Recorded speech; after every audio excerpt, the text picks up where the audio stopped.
L'espace Raymond Lacombe a accueilli le concours national des blondes d'Aquitaine. Un événement qui a nécessité la collaboration de plusieurs organismes, comme nous l'explique Patrice Faldip, président des Jeunes Agriculteurs. Donc aujourd'hui, on a l'événement Faites-vous la belle. Donc cet événement, c'est d'abord le concours national des blondes d'Aquitaine, donc c'est un événement majeur.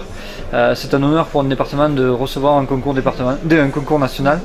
Et donc en fait autour de ce concours, on a voulu construire plein d'animations pour que ce soit un événement grand public, pour un petit peu montrer l'élite de l'agriculture, montrer cette élite à tout le grand public et expliquer un petit peu ce qu'on fait, pourquoi on le fait et comment on le fait.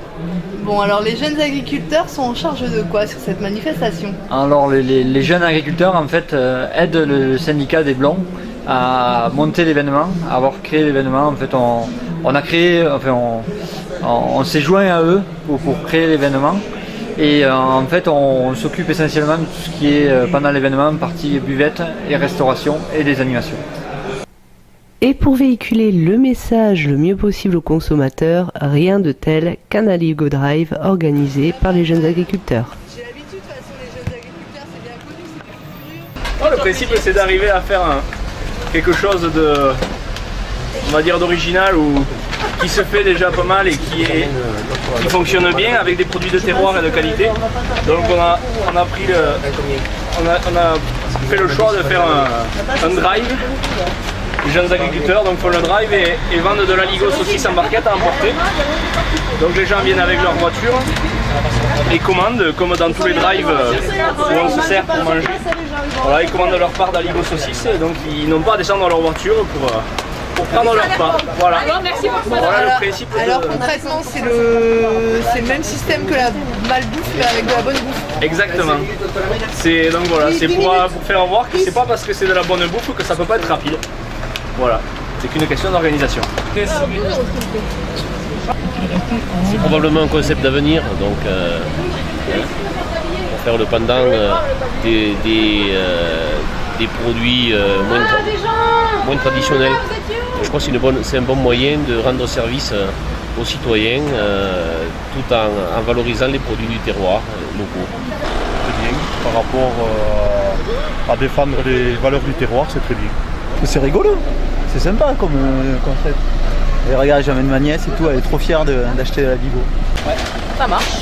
Lors du discours d'inauguration, l'engouement pour cette manifestation était palpable, ainsi que la fierté de recevoir ce concours d'envergure en territoire aveyronnais. Mais dans un premier temps, c'est un hommage émouvant à Yves Alcouf qui a été donné. Les épreuves que tu as traversées, malgré tout ce que tu as parcouru, tu as dû quand même faire preuve d'un courage exceptionnel pour arriver à ce qu'on fasse la manifestation ensemble.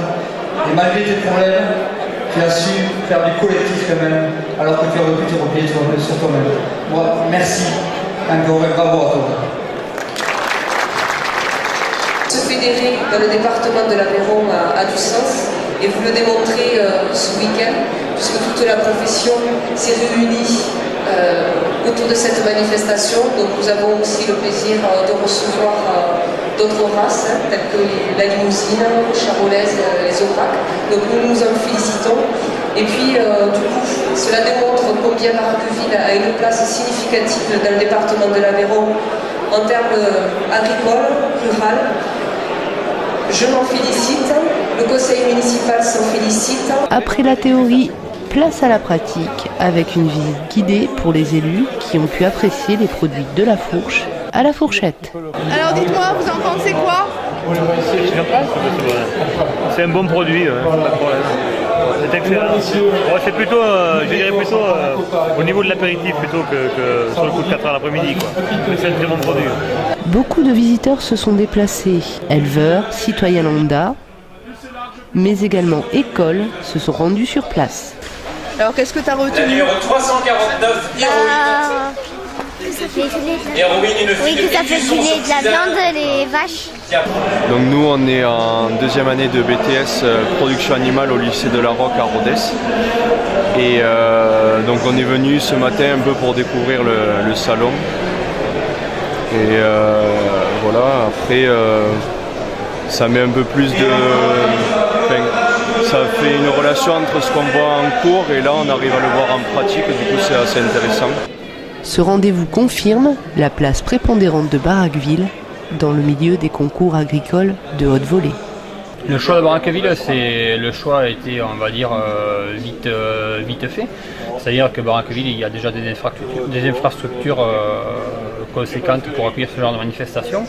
Et d'un savoir-faire technique bien connu et reconnu par la mairie. Donc ils ont une équipe qui est apte et habilitée à nous accompagner sur ce genre de manifestation, avec à la tête de l'équipe Pierre Guibert, qui est l'adjoint chargé de l'agriculture à la mairie de Barraqueville. Barraqueville, oui, Barraqueville est et restera une commune très dynamique et fière d'accueillir toutes les manifestations agricoles sur sa commune. Et je rappelle que chaque année, dont nous avons bien entendu le concours national, on peut dire oui que c'est national, les bœufs de Pâques, donc qui est le 15 jours avant Pâques, chaque année. C'est aussi, on peut le dire aussi, l'Expo avicole au mois de février. C'est aussi une autre manifestation qui a une très grande réputation. C'est la foire au matériel agricole le premier dimanche de mai.